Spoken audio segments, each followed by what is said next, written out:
Assalamualaikum warahmatullahi wabarakatuh. Waalaikumsalam warahmatullahi wabarakatuh. Bismillahirrahmanirrahim. Assalatu wassalamu ala asrofil anbiya'i wal mursalin wa ala alihi wa sahbihi ajma'in. Allahumma sholli ala sayyidina Muhammad wa ala ali sayyidina Muhammad. Pertama-tama marilah kita panjatkan segala puji syukur kepada Allah Subhanahu wa taala yang mana pada malam hari ini alhamdulillah kita berkumpul bersama dalam acara pengajian rutin yang diadakan oleh kantor Majelis Desa Asia. Insya Allah kita semua mendapat keridhaannya, mendapat barokahnya dari Allah Subhanahu wa taala. Tak lupa salawat dan salam senantiasa kita curahkan pada junjungan Nabi besar Muhammad sallallahu alaihi wasallam beserta keluarga dan para sahabatnya. Dan insya Allah kita semua mendapat syafaatnya di yaumul akhir. Amin amin ya rabbal alamin. Baik, untuk mempersiapkan waktu kita mulai saja kajian ini dengan membaca basmalah. Bismillahirrahmanirrahim. Baik, begitu kami silakan kepada Bapak Ustadz Munir untuk memimpin acara ini. Wabillahi taufiq wal hidayah. Assalamualaikum warahmatullahi wabarakatuh. Waalaikumsalam warahmatullahi wabarakatuh.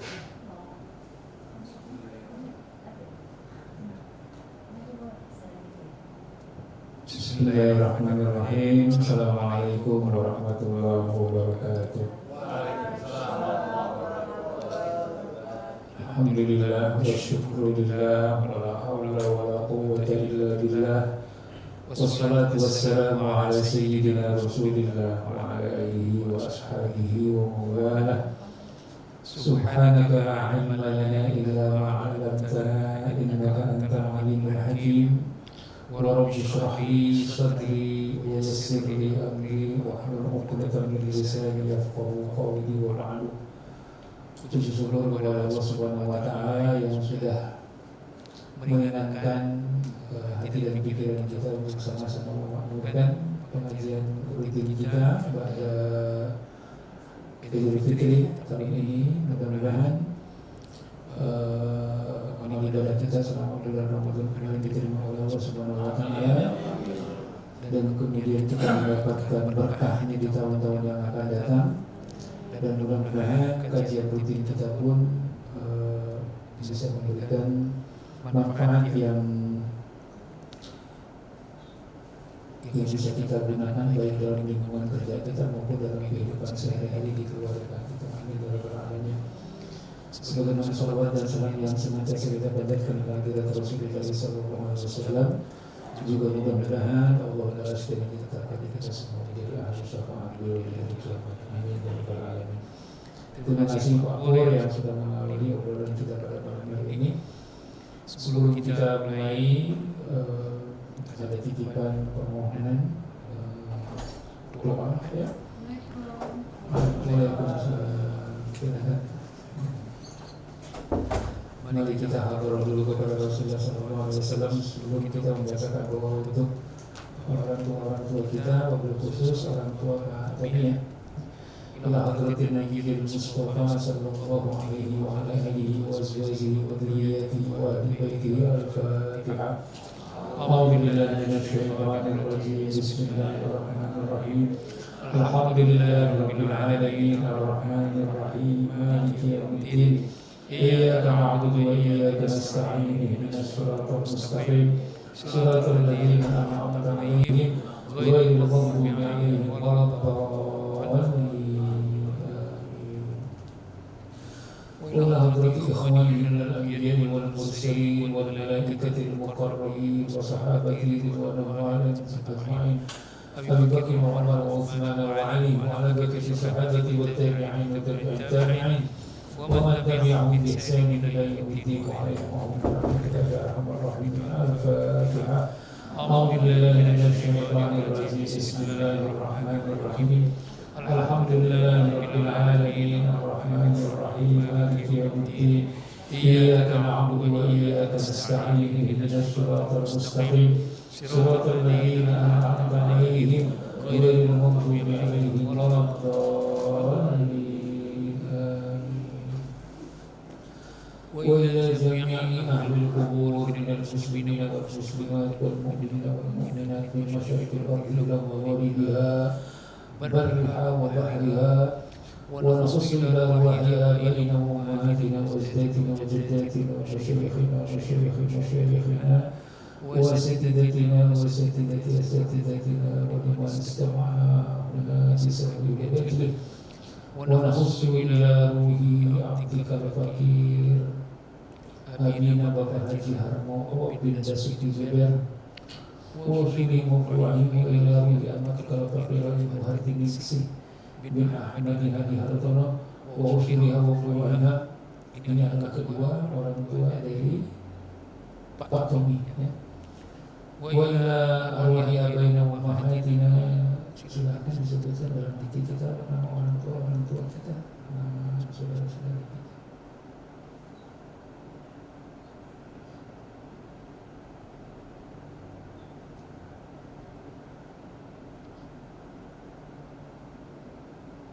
اللهم اغفر لهم وارحمهم وعافهم واعف عنهم اللهم لا تحرم اجرهم ولا تفتنا بعدهم واغفر لنا ولهم اللهم اكرم نزلهم ووسع مدخلهم اللهم ارسلهم بالماء والثلج والبرد ونقهم من الذنوب والخطايا كما ينقي الثوب الابيض من الدنس اللهم اقبلهم دار نفر من دارهم واهل نفر من اهلهم وازواجا نفر من ازواجهم اللهم اعذهم من عذاب القبر ومن عذاب النار وادخلهم الجنه لهم الفاتحه.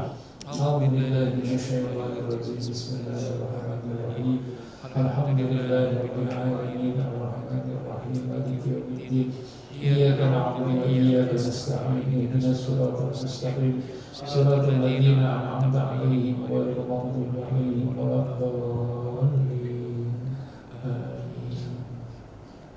Terima kasih atas doanya. Mudah-mudahan dengan sering kita mendoakan orang-orang yang sudah wafat mendahului kita, nanti kita pun kalau sudah wafat akan mudah didoakan oleh teman-teman kita. Baik teman-teman yang dirahmati Allah Subhanahu wa taala, yang membuat ini sebenarnya pahit ya. Yang membuat keterpurukan kita makin dalam ketika kita menghadapi tekanan. Tekanan itu bisa berupa musibah, bisa berupa load pekerjaan yang banyak, bisa berupa target yang tidak tercapai, bisa berupa macam-macam hubungan yang tiba-tiba memburuk dengan tetangga, dengan saudara, dengan yang lain. Waalaikumsalam. Itu biasanya disebabkan karena kita akhirnya tidak bisa berpikir atau tidak bisa bernalar. Betul nggak? Yang membuat tekanan itu terasa berat itu biasanya karena kita tidak bisa lagi berpikir. Kita tidak bisa lagi bernalar. Sering kita bilang udah mentok. Ya. Yang jadi pertanyaan, kenapa sampai kita akhirnya bisa menghadapi situasi yang seperti itu? Gua mentok, gua udah nggak bisa lagi berpikir. Itu kenapa? Kenapa? Pak Pur, ada maksudnya? Oke, saya bantu. Karena kita tidak terlatih untuk berpikir. Yang namanya berpikir itu adalah sebuah hal yang harusnya sifatnya refleks. Coba, Neng, tiba-tiba kita menghadapi sesuatu yang menakutkan. Kemudian kita lari sekencang-kencangnya. Bisa nggak? Bisa nggak? Bisa. Tapi setelah itu apa yang terjadi? Sakit kan? Mos-mosan sakit. Kenapa? Karena kita nggak biasa lari seperti itu. Kita dipaksa. Gitu. Ketika kita mengalami berbagai macam persoalan, menurut ukuran orang lain, persoalan itu ringan. Kenapa dia tidak bisa menyelesaikan? Kenapa dia langsung upset dan menyerah? Karena tidak terlatih untuk pekerjaan seperti itu. Pak Pur misalnya punya anak buah. Anak buah Pak Pur ini nggak bisa mengerjakan pekerjaan itu. Tapi pekerjaan ini dulu Pak Pur itu pekerjaan yang biasa. Ketika harus segitu aja. Kenapa Pak Pur berbeda pandangannya? Menurut Pak Pur kenapa pekerjaan itu mudah? Karena terlatih. Nah jadi ternyata yang membuat tekanan itu terasa lebih berat itu karena kita tidak bisa berpikir. Kenapa kita tidak bisa berpikir? Karena kita tidak terlatih. Dan ini adalah karakter manusia Indonesia secara keseluruhan. Kita ini apa ya? Malas mikir. Ada istilah itu enggak? Malas mikir. Ngapain? Itu bukan urusan gue. Sering nggak begitu? Ya. Padahal, mohon maaf nih teman-teman, bedakan antara kepo dengan kita mengambil hikmah. Bedakan. Tahu nggak bedanya kepo dengan mengambil hikmah? Kepo itu biasanya kita ingin mengetahui persoalan orang lain karena dorongan nafsu. Kepo, pengen tahu aja. Dan hanya sekedar pengen tahu. Tapi beda kalau kita melihat persoalan orang lain sebagai sebuah kajian. Itulah yang dimaksud dengan tafakur.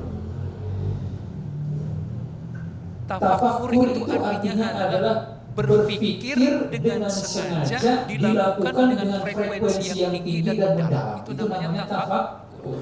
Dan tafakur itu adalah perintah agama. Tafakur itu adalah ibadah. Jadi mohon maaf, misalnya kita punya tetangga kita kebetulan menghadapi musibah. Memang kita nggak boleh kepo. Kalau hanya untuk kepentingan sekedar tahu atau kemudian akhirnya kita sebarkan itu nggak boleh. Tapi kalau kita ingin mengetahui persoalan supaya persoalan itu bisa duduk dan kemudian kita urut dan kita akhirnya bisa menimbulkan kesimpulan dan kemudian menjadi pelajaran, itu adalah namanya tafakur dan itu adalah ibadah. Misalnya, si bapak itu kenapa mengalami kejadian ini? Karena begini. Kalau begitu saya nggak boleh mengalami kejadian seperti itu karena nanti akan begini. Ngerti nggak? Misalnya ada tetangga di depan rumah kita. Mohon maaf, ini saya nggak perlu menyebutkan. Ini hanya contoh. Mungkin bisa terjadi di antara kita. Ada tetangga di depan rumah kita dipecat dari pekerjaan. Karena ternyata apa? Dia otaknya sudah toksik kena yang namanya judi online. Karena saking tagihannya sampai dia berhutang juga pinjol hanya untuk judi. Sehingga utang di mana-mana sampai perusahaan itu kelimpungan karena selama kerja dia pun tetap main judi, main game. Keluarganya terbengkalai, anaknya terbengkalai, hutang di mana-mana, dikejar orang di mana-mana. Kita berhak untuk kepo.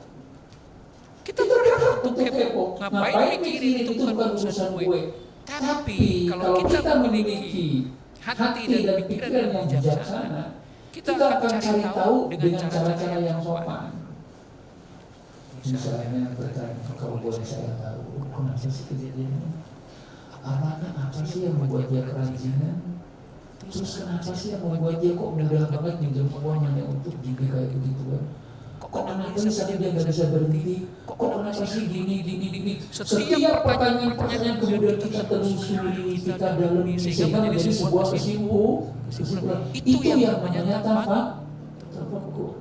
Walaupun peristiwa itu tidak menyangkut kehidupan kita, tapi ketika peristiwa itu kemungkinan juga bisa menjangkiti kita, maka dengan tafakur itu paling tidak kita bisa membangun barikade.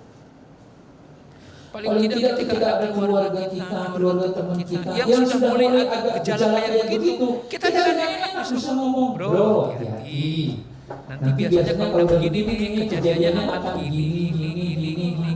Kita nggak khatam.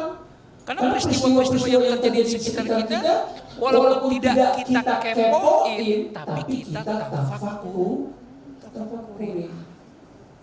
Jadi bedain antara kepo dengan tafakur.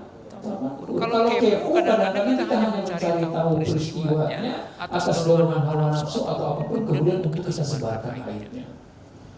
Tapi beda kalau misalnya kita benar-benar dalam peristiwanya apa sih? Dengan maksud dan tujuan mengambil hikmah agar itu tidak terjadi. Itu ketika terjadi pada orang lain, ambillah pelajarannya. Terlebih ketika itu terjadi pada diri sendiri, maka ketika ada sebuah peristiwa pahit yang kita alami, mohon maaf ya, jangan mudah untuk menunjukkan telunjuk kita kepada orang lain dulu. Tunjuk dulu kepada diri sendiri. Kira-kira ada nggak poin-poin di mana saya berkontribusi kepada kejadian itu? Apa sih yang pernah saya perbuat sehingga membuat orang itu terprovokasi, sehingga dia membuat tindakan-tindakan yang tidak menyenangkan saya? Paham nggak? Neng? Paham nggak, Neng? Sering nggak mengalami orang-orang menghadapi orang-orang yang bertindak nyebelin sama kita? Sering nggak? Sering. Sebelum kita menuding orang itu memang nyebelin, kita cari tahu dulu apa sih yang membuat dia sebel sama gue. Itu lebih baik telunjuknya tudingan ke kita dulu. Apa sih yang negatif dari saya yang tidak menyenangkan dia? Atau apa sih yang sebenarnya positif dari saya tapi dia kayaknya sebel sama saya? Nah itulah kemudian menjadi objek yang sering disebut dengan tafakur. Maka dikatakan tafakur makhudun minal fikri wa ta'ammul. Yang namanya tafakur itu sebuah kalimat yang artinya adalah berpikir dan membayangkan sebuah ilustrasi. Ilustrasi atas rajutan asbab musabab kejadian ini seperti apa. Kalau otak kita biasa terlatih untuk tafakur, maka ketika ada peristiwa entah itu mengenai kita atau mengenai orang lain, dengan mudah metodenya itu akan muncul dalam otak kita. Oh, ini harus begini dulu. Nah, sekarang gini, apa bedanya? Mohon maaf saya tidak membedakan antara yang satu dengan yang lain. Apa yang membedakan antara anak lulusan SMA dengan lulusan perguruan tinggi? Saya tidak berbicara tentang kasus individual. Ini umumnya. Kenapa seseorang disarankan untuk kuliah? Apakah yang dicari gelar? Gelar ya itu satu persoalan, itu sifatnya administratif. Tapi yang terpenting daripada seorang sarjana yang kuliah adalah cara berpikir. Ketika dia kuliah sama dosennya, yang diajari bukan hanya ilmu, tapi yang diajari adalah bagaimana merumus sebuah logika. Makanya kemudian kalian diajari bagaimana membuat sebuah paper, bagaimana membuat sebuah tesis, bagaimana membuat sebuah skripsi. Tujuannya adalah bagaimana kita dilatih untuk membangun logika. Sabab terjadi sebuah peristiwa. Jadi sebenarnya ketika kita kuliah itu sebenarnya kita diajak untuk lifting up, menaikkan kuadran kita dalam bertafakur. Ketika kita SMA kita itu hanya berpikir. Tapi ketika kuliah kita dituntut untuk berpikir lebih dalam dan lebih sering lagi. Itulah yang namanya tafakur. Dan itu dikatakan tafakurul khalqi wala tafakurul khaliq. Bertafakurlah atas ciptaan Tuhan apapun itu, tapi jangan berpikir tentang Tuhan. Karena otakmu nggak bakalan nyampe. Tapi berpikir tentang ciptaan Tuhan, berpikir tentang fenomena apapun yang terjadi di sekitar kita, itu wajib. Maka kecepatan kita untuk menelaah sebuah peristiwa kemudian menyimpulkan itu adalah hasil daripada latihan. Maka beda Pak, mungkin bisa melihat di lingkungan pekerjaan ada orang yang lola, nanti ngelola. Lemot. Hati-hati.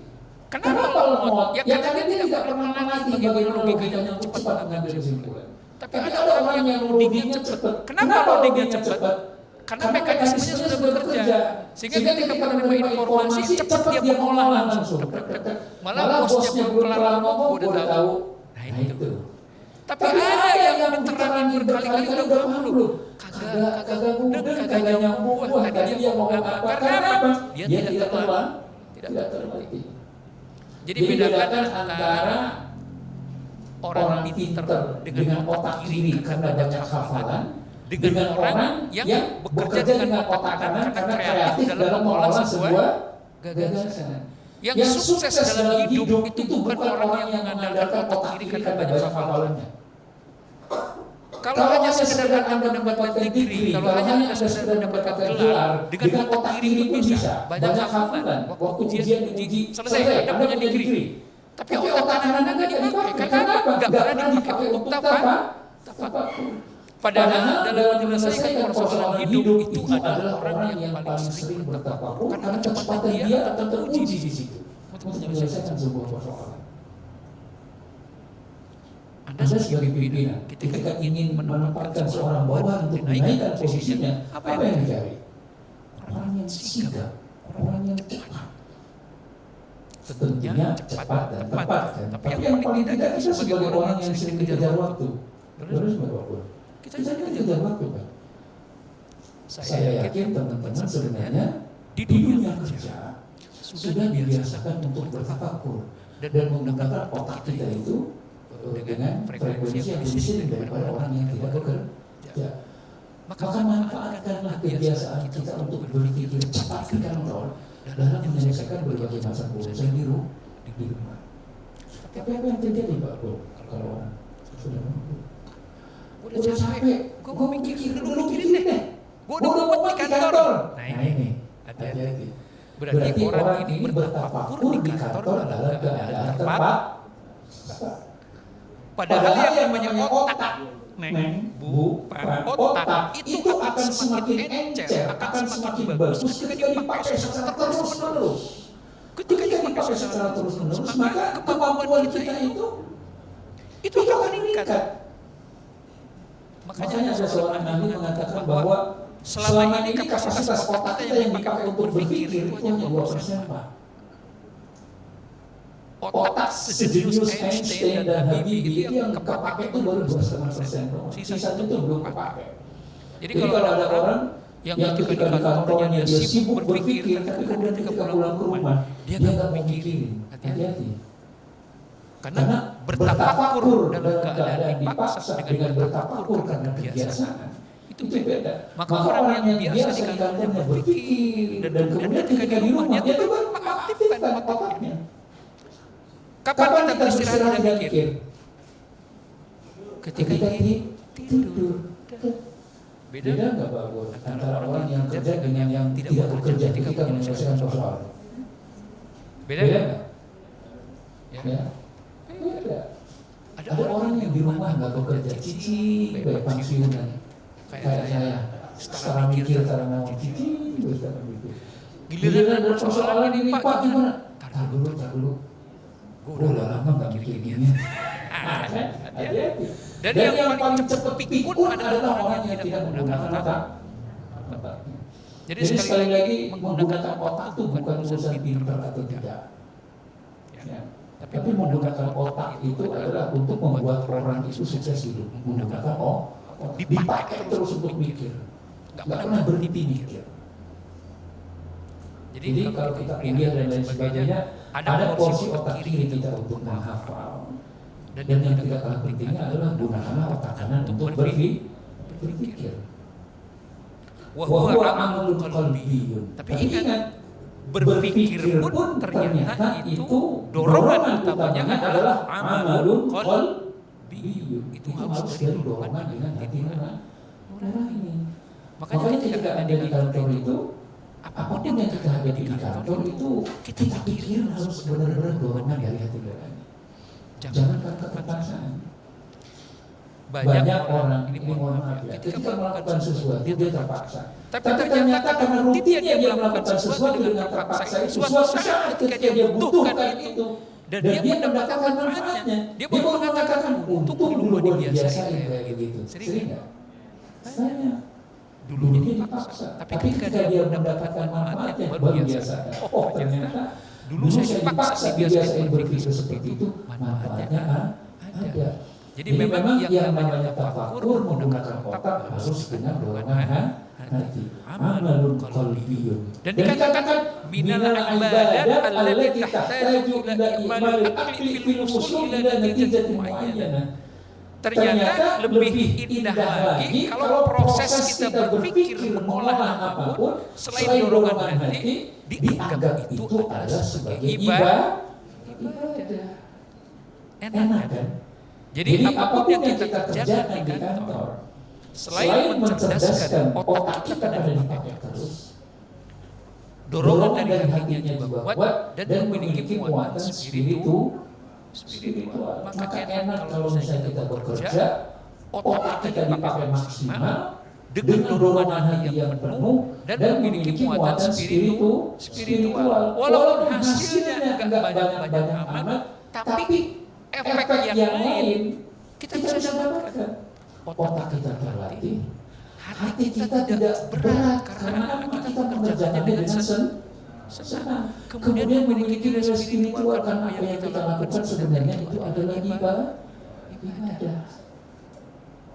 Maka kita banyak sekali mendapatkan manfaat kalau misalnya kita menggunakan otak, hati, dan kemudian nilai-nilai spiritual. Itulah yang kalau dalam bahasa orang-orang motivator apa? IQ, EQ, dan S. IQ, otak kita bukan karena otak kirinya bisa menyimpan banyak memori, tapi otak kanan yang dipakai untuk mengolah. Itulah yang namanya IQ. IQ itu adalah otak kanan yang dipakai untuk mengolah data. EQ, emosional, supaya dilakukan dengan senang hati. SQ, spiritual, kita menyikapi itu semuanya sebagai ibadah. Sehingga semelelahkan apapun, itu akan menjadi rutinitas yang menyenangkan. Sehingga orang kalau sudah begitu, tidak ada yang namanya I hate Monday. Sehingga tidak ada lagi yang namanya Thanks God it's Friday. Dulu ada istilah gitu Pak Pun, TGIF. Apa TGIF? Hah? Thanks God it's Friday. Kalau hari Jumat Friday, pintu surga, pintu depan di depan mata. Tapi kalau udah menjelang minggu sore ini, oh tomorrow is Monday, I hate Monday. Maka tidak ada lagi yang namanya I hate Monday dan Thanks God it's Friday. Karena semua hari bagi dia adalah Friday. Semua hari itu semenyenangkan seperti kita sedang menghadapi weekend. Itu kalau misalnya selelah apapun kita menggunakan otak, tapi dilakukan dengan hati yang ringan dan memiliki muatan spiritual. Tapi ingat, wa yahtaju ila ta'atin wa 'amalin qiyam ila Allah Ta'ala wa ila sabrin wa takallufin. Tapi ternyata untuk mencapai posisi itu tuh dibutuhkan benar-benar ketaatan kepada Allah Subhanahu wa Ta'ala. Jadi kalau kita sudah melihat bahwa pekerjaan itu dari dimensi spiritual, maka hal-hal yang terkait dengan agama itu menjadi pegangan. Maka berterima kasihlah kepada tempat kerja yang menyediakan sesi di mana kita bisa ngobrol kayak begini. Enggak setiap kantor ada loh kayak begini. Apalagi 3 kali sebulan dengan 3 guru yang berbeda. Itu merupakan sebuah khazanah yang nanti mungkin kalau kalian pindah kerja di tempat lain, you will miss it. Kalian akan rindukan suasana yang seperti ini. Mungkin sekarang jadi beban. Aduh, berbau lagi ngaji, lagi malas sebagainya, pulang gini. Ya jujur aja gitu loh. Kalau nggak kalian diwajibkan, kalian juga memilih tidak ada di sini kan. Tapi yakinlah, ketika nanti kalian ada di sebuah tempat pekerjaan yang lain dan tidak ada hal yang seperti ini, kalian akan merindukan. Enak ya di tempat gua yang lama. Walaupun yang punya orang Kristen, tapi pengajiannya rutin 9 sampai 3 kali. Oh itu luar biasa. It's amazing. Maka sebenarnya apa yang kita lakukan itu adalah untuk menyeimbangkan. Jangan sampai load pekerjaan yang kita dapatkan di kantor itu kemudian kita sumpah serapahi, tidak kita syukuri sebagai bagian daripada rahmat. Dan harus disikapi dengan sabar, gitu ya. Jadi sekali lagi yang namanya tafakur, berpikir secara mendalam, menganalisa, itu adalah ibadah batin. Paham ya? Yang namanya berpikir secara mendalam itu akan menjadi ibadah batin kalau dorongan dari hatinya itu kuat dan kemudian memiliki dimensi spiritual. Itu baru namanya pekerjaan seberat apapun memiliki nilai ibadah dan menuntut ketaatan kepada Allah Subhanahu wa taala. Dalam surah Al-Dariyat ayat 20 sampai 22 Allah berfirman, wa fil ardi ayatul lil muqinin. Dan di atas muka bumi ini ada banyak sekali tanda-tanda bagi orang yang yakin. Di atas muka bumi itu apa? Semua yang kita alami, semua yang kita hirup, semua yang kita lihat, semua yang kita dengar, semua yang kita makan, semua yang kita konsumsi, semua yang kita nikmati, ayatul lil muqinin. Itu adalah tanda-tanda kekuasaan Allah bagi yang meyakininya bahwa itu tanda. Ketika Anda mendapatkan kesulitan, ketika Anda mendapatkan tekanan, kalau ingin tekanan itu kemudian kita rasakan ringan, yakini dulu bahwa itu adalah tanda-tanda kekuasaan Allah. Artinya apa? Allah sedang menyapa saya. Allah sedang memaksa saya untuk menggunakan otak saya untuk mengolah. Mungkin kemarin-kemarin saya ini mendapatkan load pekerjaan yang hanya bisa diantisipasi dengan porsi pemikiran yang cuma segini doang, sehingga menjadi sebuah rutinitas yang tidak menantang lagi. Tiba-tiba ada sebuah challenge yang berat. Jangan disuzoni. Ini yang pertama. Jangan disuzoni. Yakini bahwa Allah sedang menyapa saya, Allah sedang mengingatkan saya untuk memaksimalkan apa yang sudah Allah anugerahkan kepada saya. Hati dan pikiran. Thanks God. Enak kan? Secara teori gitu. Wa fil ardi ayatul lil muqinin. Apapun yang kita alami, sepahit apapun yang kita alami, itu akan kita sikapi sebagai tanda-tanda kekuasaan Allah kalau kita yakini. Wa fi anfusikum afala tubsirun. Dalam diri kalian, apakah tidak kalian lihat? Apakah tidak kalian lihat? Namanya siapa? Nabila. Usia kamu berapa sekarang? Berapa nih? 25, 30. Coba kamu bayangkan 15 tahun yang lalu kamu kayak apa? Sekolah. Tahu apa? Gak tahu apa memang. Main, jajan minta sama orang tua, betul. Tapi kamu sekarang mandiri, punya uang sendiri, punya keputusan sendiri.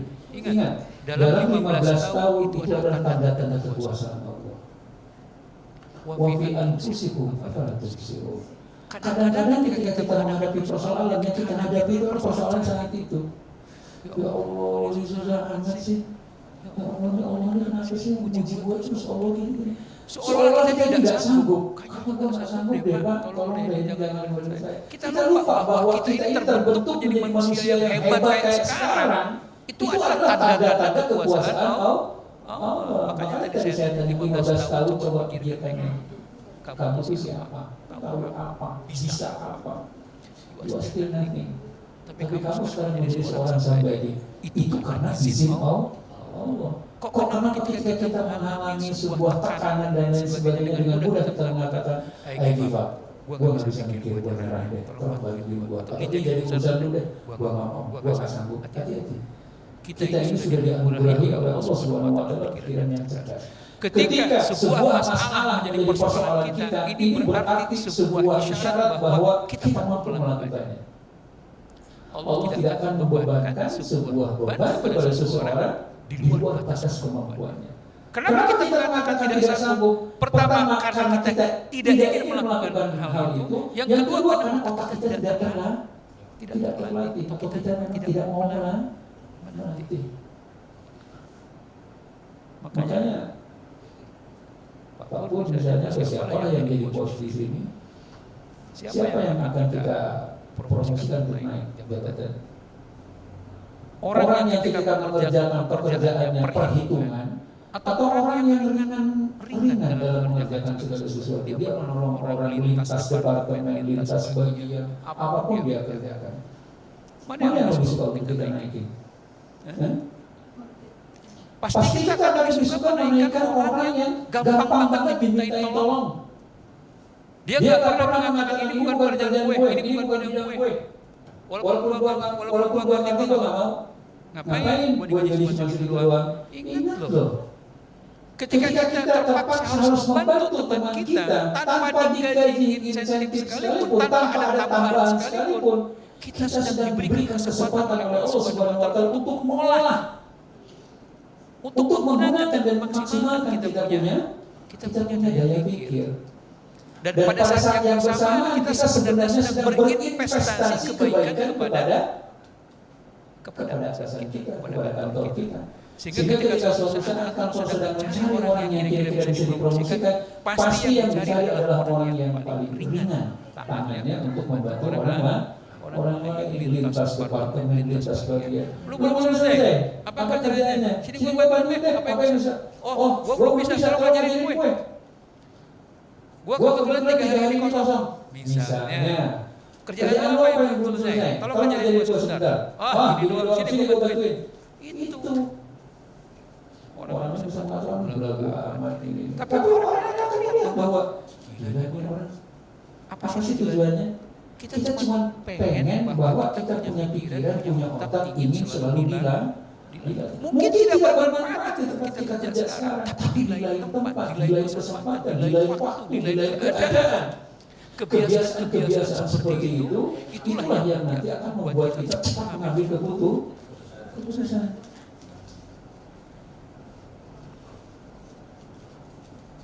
Ini domainnya aja ya, domain.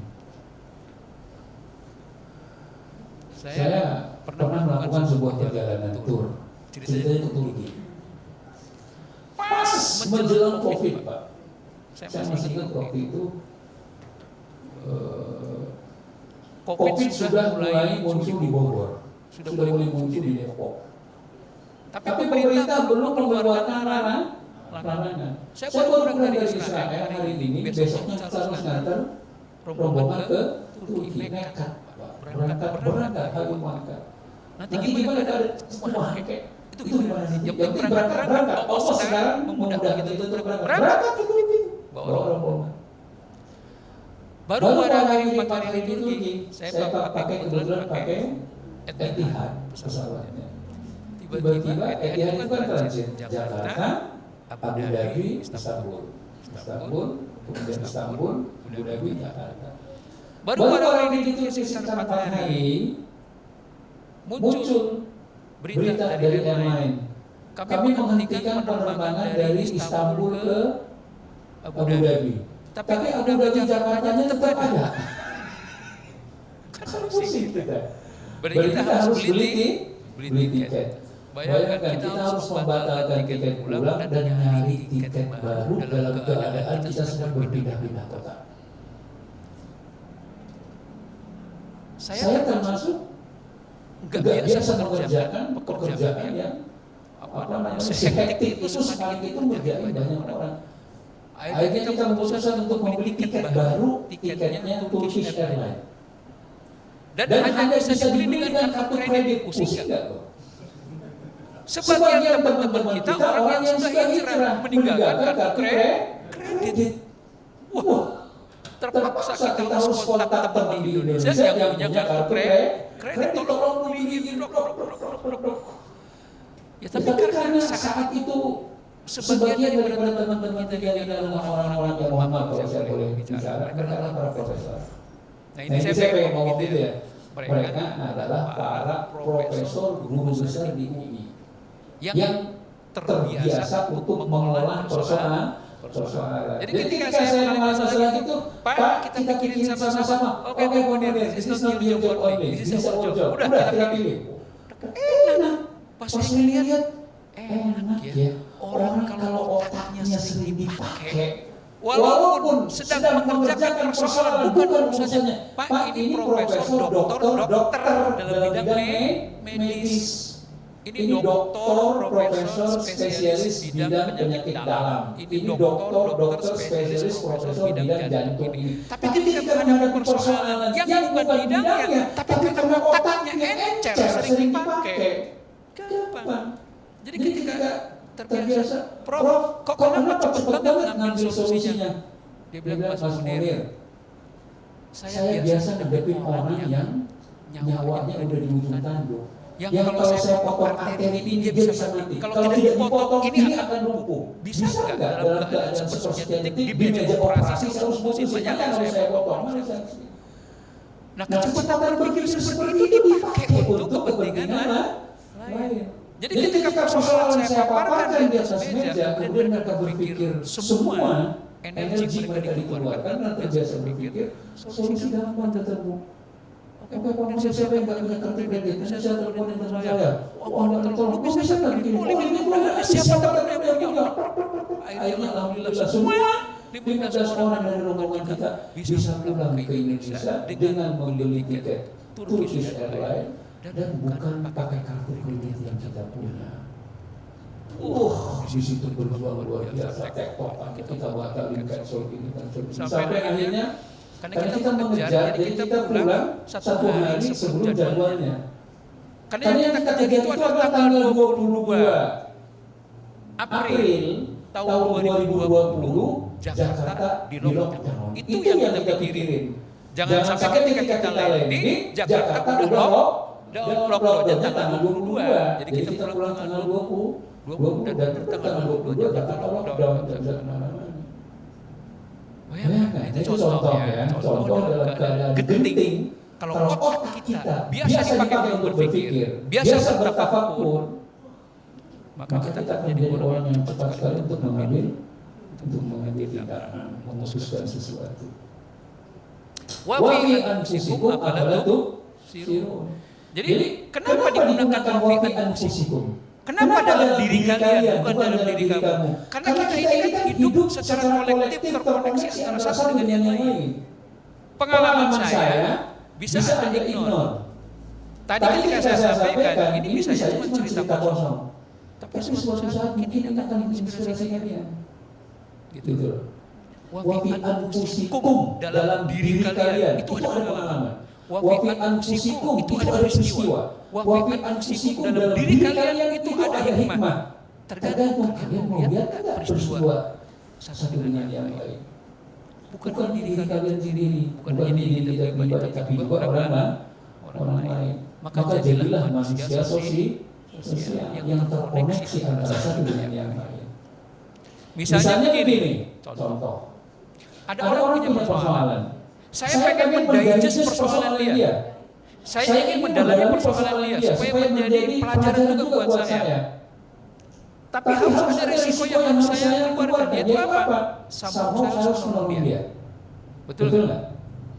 Ibu kalau saya nanya kepada seseorang tentang persoalan dia, kalau kita nggak siap nolong kan dia juga mikir, ngapain lu kepoin gue? Mau bantu nggak? Gitu. Tapi kalau kita datang dengan sopan santun sebagai seorang sahabat, apa yang bisa gue bantu? Pertama kan awalnya gitu. Apa yang bisa gue bantu? Emang kenapa? Mungkin kalau lu ceritain gue, siapa tahu ada hal-hal yang bisa gue kontribusiin untuk meringankan. Padahal tujuan kita itu ingin mendigest. Tujuan kita ingin mendalami. Tapi kita buka dengan sebuah front yang enak. Gue pengen nolong kalau gue sanggup. Kan gitu. Maka dia kemudian akan ngomong,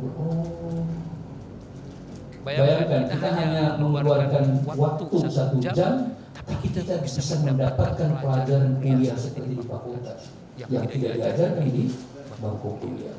Karena yang namanya persoalan orang itu masing-masing adalah wa fis samai rizqukum wa ma tu'adun Wapisana di atas langit itu artinya bisa. Rezeki kita itu bisa juga bentuknya benda. Di atas langit itu apa? Yang bisa menjadi sumber mata pencaharian kita di atas langit itu apa? Cahaya matahari. Hujan itu bisa menyemburkan tanah. Petani dari mana dapat air? Kalau enggak dari hujan yang turun di hulu sungai kemudian mengalir lewat sungai. Pak, tetangga saya itu sekarang tajir banget. Tahu nggak apa yang dijual? Panas matahari. Dia bikin panel surya, dijual kemana-mana. Bapak jual apa? Yang saya jual itu bukan panel surya. Yang saya jual itu panas matahari. Panas surya cuma alat untuk menampung doang. Ngapain saya bikin panel surya kalau panasnya nggak ada? Bayangkan. Fisama ini rizkukum. Jadi kita harus optimis. Tapi fisama ini dalam pengertian non-fisiknya adalah Allah. Gitu kan. Yang membuat kita ini akhirnya nggak mau mikir karena kita memikirkan itu sesuai dengan kelemahan kita. Bagaimana caranya supaya kita mampu berpikir? Maka kita harus mendowngrade diri kita dan berpasrah kepada Allah. Jadi cara tafakur yang sehat adalah dengan taslim. Tahu taslim? Taslim itu artinya berpasrah. Yang kedua dengan tafwid. Tafwid itu artinya memasrahkan. Kemudian yang ketiga dengan ridho. Itu dulu. Terima dulu itu sebagai bagian daripada qada dan qadarnya Allah Subhanahu wa taala. Pasrahkan kepada Allah hal-hal yang tidak bisa kita tangani. Dan kemudian ridhoi semuanya sebagai bagian daripada bagian hidup kita. Yang membuat kita akhirnya stres itu apa? Karena kita tidak memasrahkan kepada Allah. Kita memaksakan untuk mikir sendiri. Jadi ternyata modal tafakur itu harus diawali dengan pengakuan bahwa kita ini adalah makhluk yang lemah. Kalau Allah tidak bimbing, tidak akan bisa kita mendapatkan jalan. Makanya yang namanya tafakur, yang namanya berpikir, yang namanya mengolah data harus datang dari dorongan hati dalam suasana spiritual. Makanya Neng, kalau kita sedang mendapatkan persoalan, jangan lupa wiridnya apa kalau kita sedang menghadapi persoalan? Bagus, istighfar. Mungkin semua ini karena dikontribusikan oleh kesalahan kita. Kemudian ucapkanlah sebanyak mungkin kalimat Ya Fatah, Ya Fatah, Ya Manan, Ya Fatah, Ya Manan. Ya Fatah itu artinya yang maha membuka. Ya Manan artinya yang maha memberi jalan. Ya Fatah, Ya Manan, Ya Fatah, Ya Manan, Ya Fatah, Ya Manan, Ya Rahman, Ya Rahim, Ya Fatah, Ya Manan. Ketika kita menyebutkan Asmaul Husna, sifat Allah yang sesuai dengan yang kita butuhkan, maka disitulah muncul keyakinan. Makanya dikatakan wa fil ardi ayatun lil muqinin. Di atas muka bumi itu banyak sekali peristiwa-peristiwa yang menjadi tanda-tanda ayat-ayat kekuasaan Allah Subhanahu wa taala bagi mereka yang meyakini. Oke, jadi kesimpulannya teman-teman menghadapi persoalan apapun, hadapi dengan tenang. Jangan hadapi dengan frustasi. Gua nggak mau mikir, gua nggak mau tahu. Ini bukan urusan gue. Lu jangan kepoin gue. Gua nggak mau kepoin lu. Karena sekali kita bilang begitu, berarti kita sedang lock otak kita untuk tidak berfungsi. Berarti kita sudah menyalahi kodratnya Allah Subhanahu wa taala yang memberikan kita banyak kecerdasan. Ya. Mudah-mudahan kalau kita sikapi semua pekerjaan dan tekanan-tekanan di kantor itu sebagai bagian daripada Allah melatih kecerdasan otak kita yang harus kita sikapi dengan hati yang terbuka dan kita sikapi itu semuanya sebagai bagian daripada ibadah, maka tidak ada lagi yang namanya I hate man, tidak ada lagi kalimat thanks God this is Friday because all days are Friday. All days are Sunday. Semua hari adalah minggu yang menyenangkan. Oke, ini saja apa yang dapat saya sampaikan. Mudah-mudahan bermanfaat. Insyaallah kita lanjut lagi di waktu yang akan datang. Ada yang mau yang ajmain. Wallahul muwaffiq ila aqwamit thoriq. Assalamualaikum warahmatullahi wabarakatuh. Ada pertanyaan? Tidak ada. Baik, terima kasih Bapak.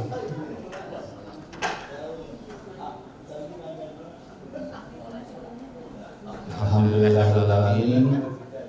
Terima kasih sekali lagi kami ucapkan Bapak Ustadz Fasrul. Alhamdulillah yang beliau sampaikan mudah-mudahan ini bermanfaat buat kita dan keluarga, dan insya Allah kita dapat mengamalkannya. Amin amin ya rabbal alamin. Baik, untuk itu kita tutup saja dengan kajian ini dengan membaca Alhamdulillah. Alhamdulillah. Baik, untuk itu kita mari salat berjamaah. Wabillahi taufiq wal hidayah. Wassalamualaikum warahmatullahi wabarakatuh.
Benar.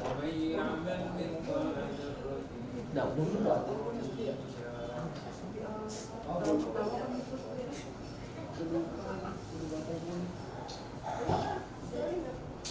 Allahu liman hamidah.